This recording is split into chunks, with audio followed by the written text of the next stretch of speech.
guys, welcome for another episode of Ooh, I almost messed up right there.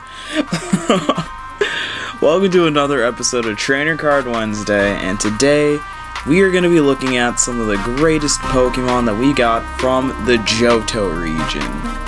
And I'm not gonna lie, it's actually it's not as hard as it was for Kanto to do Johto, but I feel like the later gens are where we got more of the better competitive Pokemon.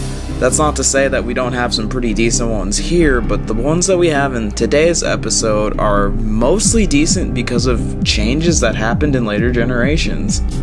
So let's get right into it with our first Pokemon, Tysplosion. Tysplosion is one of those awesome Fire-type Pokemon that you just love to have on your team for nostalgia purposes.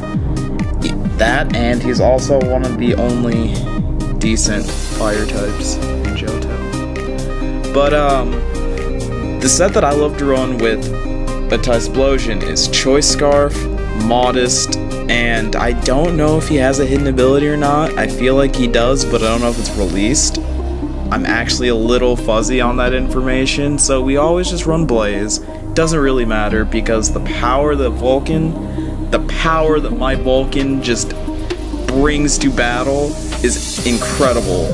We run Eruption because with our Choice Scarf, we're able to get off a hit really fast without worrying about taking any damage, you know, unless there's entry hazards or we have priority Aqua Jet coming our way, then Eruption's nowhere near as useful. But outside of that, Eruption's a great Fire type move, it's very strong, and it's good on a Choice Scarf user like Vulcan.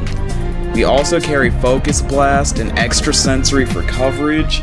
When somebody switches in their, like, ground rock type, like let's say like I just switch in a right here, it's like, oh, I'm gonna check your freaking Tysplosion, I'm gonna wreck him, catch this Earthquake. No, catch this Focus Blast and die. Well, if we hit. But outside of that, we've got Focus Blast and Extra Sensory for coverage to deal with, you know, poison types, rock types, steel types, anything that might come in and try and wall us. And in case we don't kill and we survive, we've got Quick Attack because, hey, it's priority, it's not particularly strong, and it's not stab, but it's still priority. It's decent for taking off those little Focus Sash users. After a switch, I might add. It's a decent move in case you want a revenge kill. Let's put it like that. Next, we have Tyranitar, and I always name my Tyranitar Titan because he is a monster. He is a ginormous monster.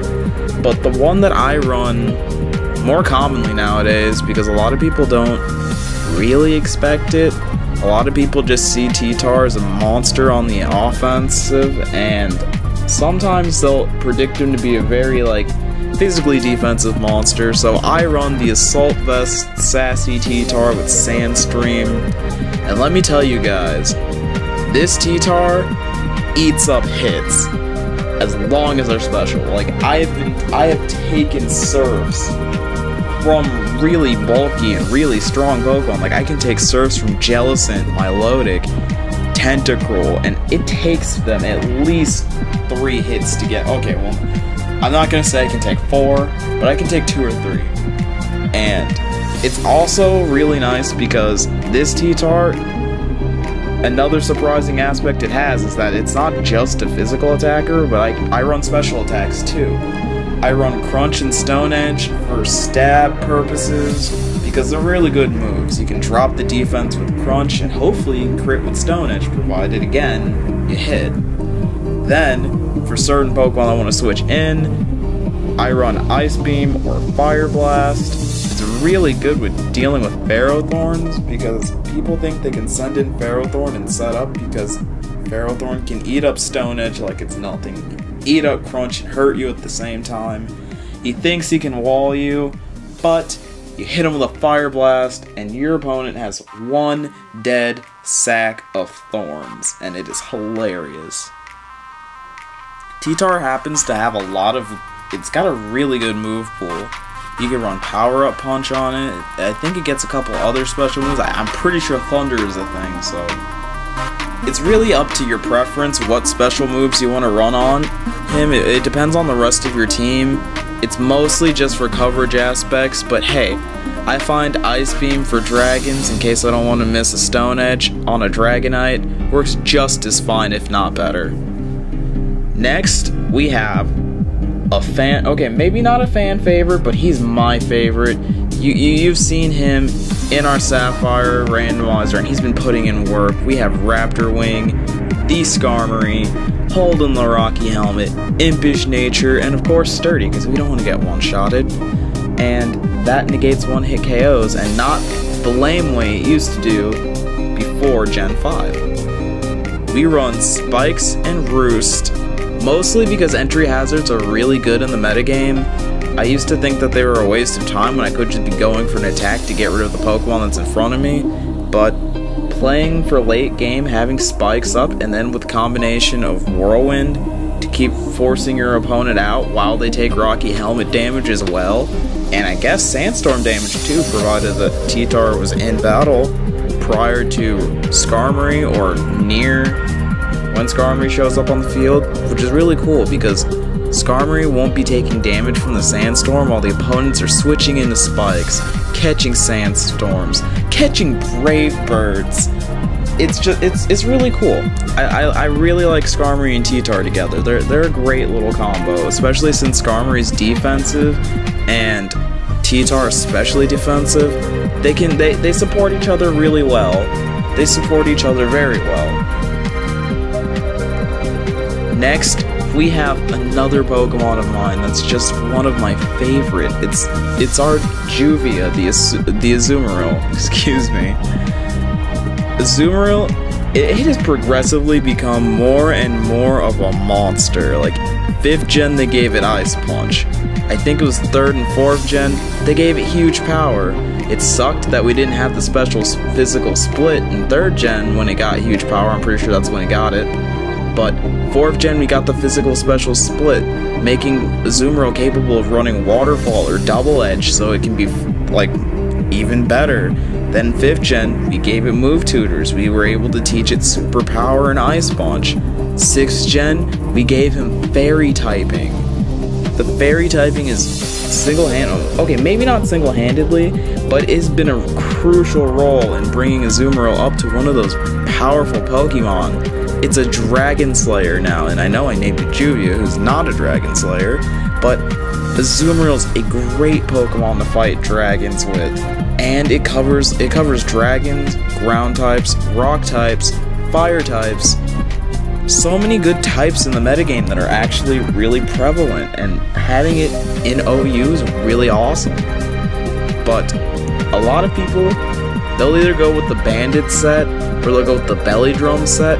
I personally don't like the Belly Drum set anymore. It used to be cool to just get up to +6 and Aqua Jet everybody off the field, but nowadays it's becoming increasingly hard to actually get that going. You have to have really decent support if you want to see a sweep like that, and I find it's a lot better to just preserve Azumarill by using the Citrus Berry to keep its health high enough to keep fighting, and then just running all offense moves. Waterfall with a chance to flinch, Aqua Jet priority from a huge power Azumarill is nothing to sneeze at, and then we have Superpower for coverage on Pokemon like Ferrothorn that switch in. Granted, we're still taking damage, but it's still a good option for combating a good counter to Azumarill, because outside of Superpower, a Ferrothorn will wall an Azumarill for days.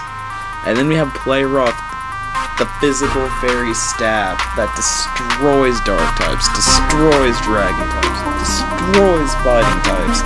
All of these really prevalent types in the game. Azumarill is an amazing Pokemon, and I truly thank 2nd gen for giving it to us. Next, we have Loxus, the Ampharos. Not just any Ampharos, but the Thunder Dragon himself. Mega Ampharos. So that goes into our item Ampharosite. We run a Modest Nature to make sure we're hitting people as hard as we can. And we have Static as an ability, because I don't know if he gets a second ability or not. Mine has Static though, and I love the chance to paralyze an opponent. It's so cool. Then going into Mold Breaker, that's pretty good in case we have like really annoying opponents that we need to hit and their abilities are just horrifying. So we run Cotton Guard to become more defensive because Cotton Guard is a really good move. Plus 3 defense just like that, it's awesome. With our specially defensive T-Tar is a good switch in, especially with Pokemon that try to hit him with like, okay, maybe like an Earth Power. I don't feel comfortable taking an Earth Power, but you know, Ice Beam or Dragon Pulse, we can switch in and take that, and then with Skarmory we can switch in and we can take any physical dragon move, and we can take ice moves fairly well too. We also run Signal Beam for coverage, Dragon Pulse is a good dragon stab, and Discharge as a wonderful electric stab, because then they have the chance for paralysis if we didn't get them with static already, and that's just amazing. Plus, between static and Cotton Guard, you're gonna have to hit me a couple times if you want to get me out of here. If you don't have a special attacker to do that with, you're catching a paralysis, I don't care what you say. Finally, we have our last member, our last physical attacker. We honestly didn't, I think we had a pretty good split. We had about 2 physical attackers and 2 special attackers. We've got Solid Steel, the Scizor, holding the leftovers to keep him in the fight longer, Adamant Nature with the Technician because of Technician boosted stab, Bullet Punch.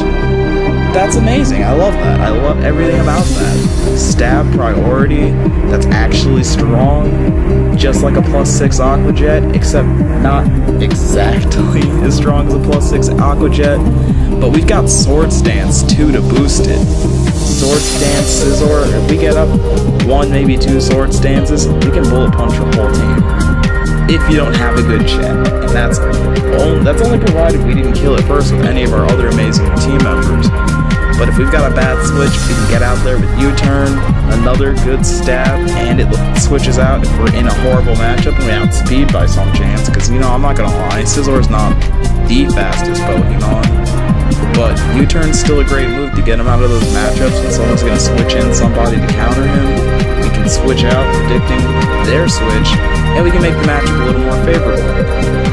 Alternatively, we've got Pursuit, so we can trap those pesky ghost types, it gets the Technician boost, and if we've got a Sword Stance up already, I don't care who it is, they're getting wrecked. Aegislash, go ahead, go for the King Shield, I'm predicted, Sword Stance, and if you want to get out of here and save yourself, no, catch Pursuit, bitch. That's going to be it for Trainer Card Wednesday. Next week, if you've already picked up on the trend, we're probably going to tackle the Hoenn region. See me in Hoenn. Excited for all those Hoenn Hoenn Megas, and I guess the 2 Hoenn Legendaries. But we're not going to try and do any team building with the Megas that we've gotten released for Hoenn. But who knows? Maybe one of those Megas is already on my list and is already getting ready to be part of the Trainer Card Wednesday edition for next week. So if you guys enjoyed, leave a like and a comment down below. Tell us who some of your favorite Johto Pokemon are, and hopefully these sets and teams are helping you guys if you're using them, and if not, let me know if you can come up with a better one. I'm always open to your guys' feedback. Thank you very much. Have a wonderful day, and I will see you guys next time. Peace.